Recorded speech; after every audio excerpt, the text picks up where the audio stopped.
Israel. Hello. Okay.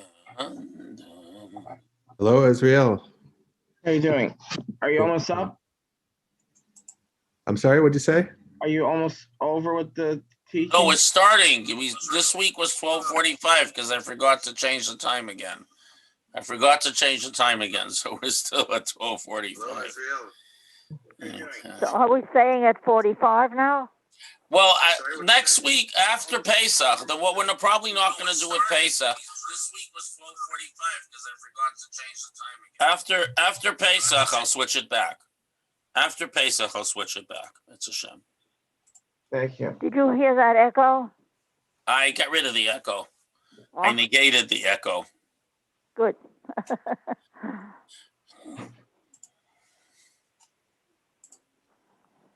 Okay, so this week we have Parsha Tzav, and Tzav begins by the discussion, actually, of what takes place in the morning before the service in the temple begins. So basically, the official service, and we've been discussing this actually in the Talmud that we've been studying in the morning. The official service in the Beit Hamikdash begins with the Trumat Hadeshen, slightly before dawn, around the time the rooster crows, which is a little bit before the beginning of dawn. They begin patrolling the temple, and then, still before dawn, a Kohen goes and he removes the ashes from the fire that was burning all night on the altar. And to do that, there's just some practicalities about the temple that I need to explain. And those practicalities have to do with the fact that some days they had a lot of sacrifices, whether individuals brought them or because it was a holiday, where there was a pilgrimage festival, and there were a lot of sacrifices. So what happens is that when you have a lot of sacrifices, they pile up, and the parts that are brought on the altar, or the whole animal, in the case of the olav, the burnt offering that we've already learned about. So you had a lot of animal parts to burn on the altar. So those would be burnt the entire night. And that created a nice big pile of ashes. It was a hot fire. It burnt them all down. And then you have this big pile of ashes. So every day you remove enough ashes from the temple, from the altar, to keep it functional. And you put it in a pile at the foot of the altar. And when the pile becomes big, you put it in boxes that the Kohanim would carry out and dump in a valley that presently isn't a valley anymore, but basically south of the temple. There was a valley wall where the ashes would be placed. And in the times of the Mishkan, they would place it in the tabernacle in the desert. They would place it outside the perimeters of the camp. It says in a pure place, in a place that wasn't used for the burial of dead or the disposal of dead animals or anything inappropriate. It was a sort of a respectable place to put all the things that had to be removed from the temple, so it shouldn't get overwhelmed by ashes and so on and so forth. So that's sort of the practicality of it. But we describe how specifically the removal of the ashes is done by the Kohen and so on. It's not a garbage man job. It's a holy task. And so here, again, based on the premise of the Ramah, that everything in the temple teaches us something in our personal service of God. So what is this idea of removing the ashes and that it's a holy service? And the answer to this lies in the concept, as we say in the Shabbat davening in the Petilim 34, Sor Meira v'asei tov, keep away from evil and do good. So the premise is that both are acts. We have negative commandments and positive commandments. So there are negativities that we need to remove. So often we go, oy vey, here we go again. I have this negative impulse. I realize I have this bad habit or bad quality or laziness or whatever it is that I failed to overcome. And we get unhappy and it's like a drag. So the answer is the removal of the ashes from the altar is a mitzvah that the Kohen does in his holy garments. In other words, the act of struggling with your dead stuff, with your negative stuff, is a mitzvah. And you should be a happy warrior and understand that taking out the garbage from your soul is a joyous divine act. And you shouldn't feel, because God made us that way. And God made us that we have to get rid of the dead weight and the negative things. And we should understand that we are coming close to God by doing so, that we're becoming better Jews by doing so. It's not a failure that we have negativity we struggle with. That is part of what God created us for, is to confront negativity and get rid of it. And on a further note of this idea, so what's the ash? So we know that when the sacrifice is burnt on the altar, so its spiritual component returns to its spiritual source, and there's obviously a tiny bit of energy and some water vapor and so on, but the physical substance of the animal or the flour or the incense or the oil becomes ash. And ash is the solid component of something without the structure given to it by its life, by its quality, by its soul. It is the pure physicality, and that's what we remove from the altar. In other words, the personal altar of our own lives, we need to be able to distinguish between that which can be transformed and elevated and that which is the pure physicality for its own sake. And that's the ash that can choke the fire of our souls that we need to remove. So in other words, the act of removal of the ash is every time we do something in life, we need to distinguish between what is essential about it, what positive intention and purpose we can give it, and that which is merely that which drags us down.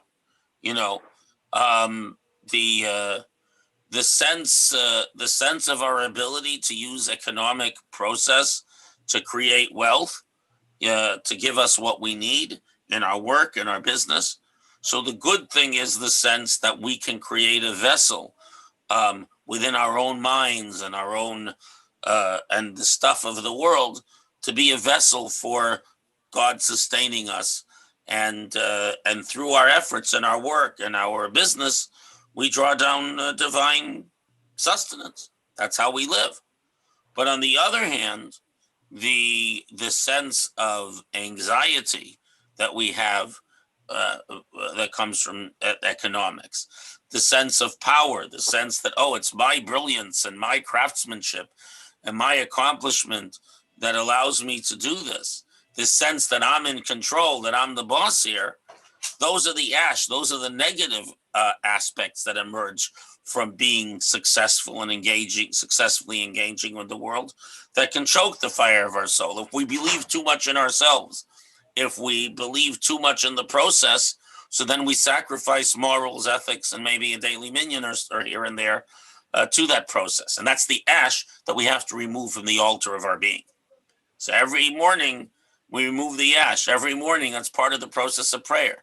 Some people say this is part of the prayer as a preliminary, as I do.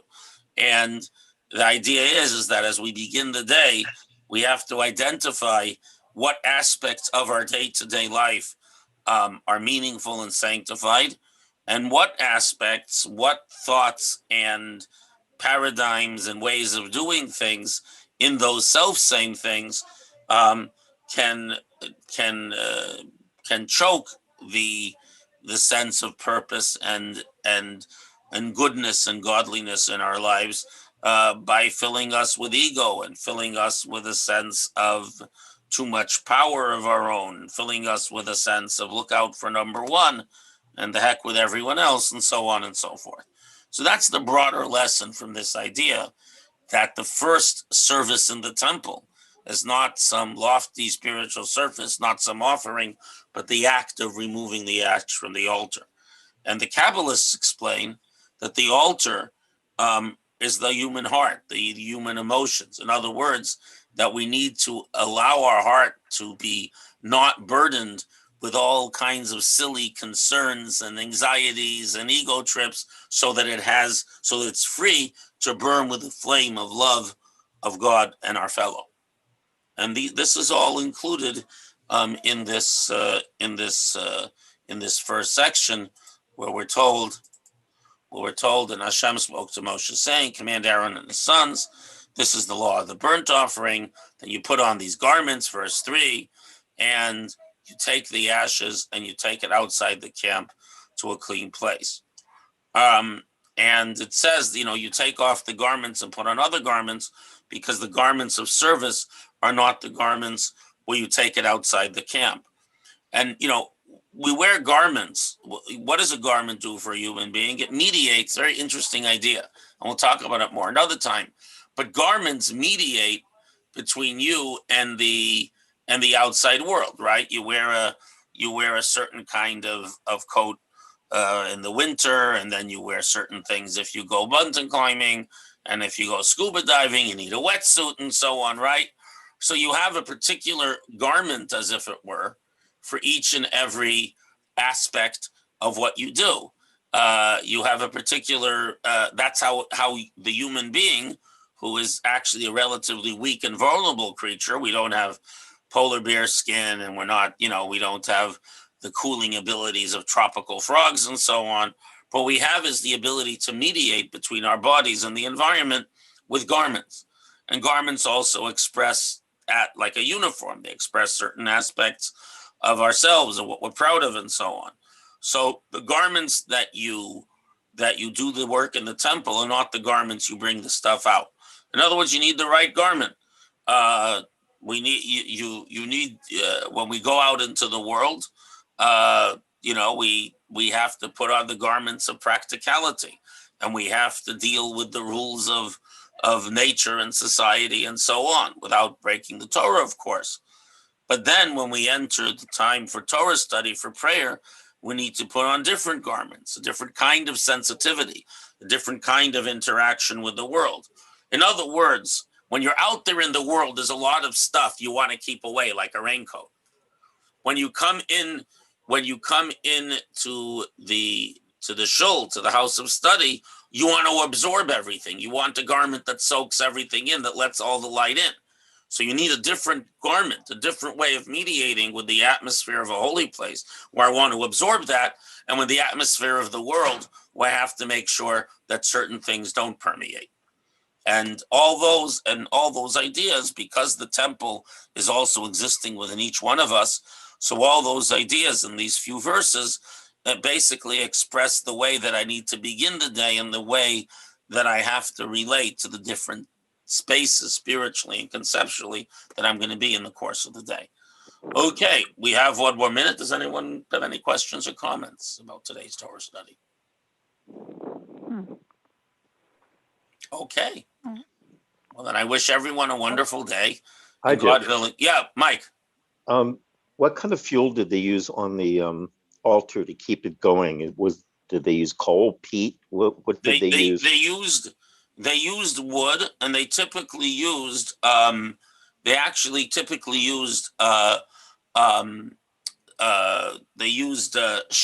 which is, I think, a kind of cypress, and olive wood from olive trees that no longer gave fruit, because you're not allowed to cut down a fruit tree. And basically, these are both very dense woods with a relatively high oil content. Okay. And who kept the fires going? And they so that was the job of the Kohanim, of the priests, in the course of the day, to keep the fire going. It says Eish tukat al mizbeach lo sichba. Day and night there must always be a fire on the altar. So somebody has night duty. Somebody has night duty. Yes, that's what it says. That's what we read here. I'll read it for you. This is the law of the burnt offering, that which goes up at its fire upon the altar all night till the morning. And the fire of the altar shall be kept burning thereby. In other words, yes. So yes, someone tended it all night that the fire should be going. Because even though there was a miraculous supernatural fire that came from heaven, which made it possible for all those sacrifices to be consumed. And again, it wasn't an ordinary consumption. We're obliged also to bring regular fire and regular fuel. Because again, in Judaism, the miraculous always involves our efforts also. I didn't see any mechanism to purify the garments they wore, that had ashes or blood or whatever. Was there a particular? Yeah, there were a group ritual? of people who washed the garments of the Kohanim, and if they needed purification, immersed them in the mikveh. And it's a whole discussion, but there's a Mishnah. It's in the Mishnah and the Talmud that in the temple there were lockers. There were 24 sets of lockers, and the priestly garments, which were only worn during the service, were kept in those lockers. So when the priests came, everyone had a locker to go to. All 24 families that rotated about twice a year. When you came, everyone basically had their own little locker with the Kohanim's, not locked, but shelves. So everyone had their own cubby. Hmm. And there were. And did they also burn? Hmm? I'm sorry. Go ahead. Lee. Did they also burn during the day? Yeah, well, they had to bring the sacrifices during the day. At night, you only burning that which is left over from the day, but during the day, the altar was constantly functioning. That's a lot of fuel. Yep. Well, they used to prepare the fuel all summer so they could dry it properly. And by the end of the summer, they had all the fuel stocked up until the next summer. Yeah, and there was a very large chamber in the temple that was packed full of wood. Wow. Yeah, so it was a big production. It was. Makes you think that the third temple will be a lot of work. Yeah, but maybe in the third temple, maybe the third temple, you can add other things. Maybe you can have gas also. Who knows? We shall see.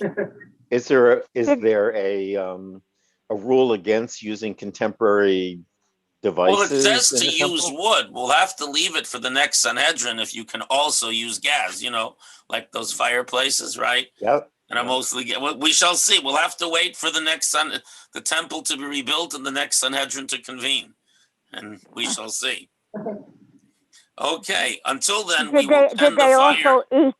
One small question: Did they Yes. also eat of those So certain sacrifices? Yeah. So we read about that last week. Certain sacrifices are burnt completely. Certain sacrifices are eaten by the Kohanim, and certain sacrifices, the Shlamim, is eaten mostly by the person who brought it. Some on the altar, and some by the Kohanim. That's why it's called the peace offering, because everyone gets something. So it's peaceful. Okay. Thank you. Okay, well, have a great day, everyone, and see you tomorrow, God willing. God willing, as I God say, willing. we're gonna go until until the end of the week. During the intermediate days of Passover, I don't think we're going to be having the classes just because of the schedule is a little bit up in the air for me. Okay. Are we having Tuesday night? Tuesday night, we're doing part 2 of the Haggadah study. Yes. No, okay. And that should be the Tuesday night class was listed. I don't know if we wrote Haggadah, but it's listed. Okay, everyone, have a wonderful day, and see y'all later, God willing. Thank you, Rabbi.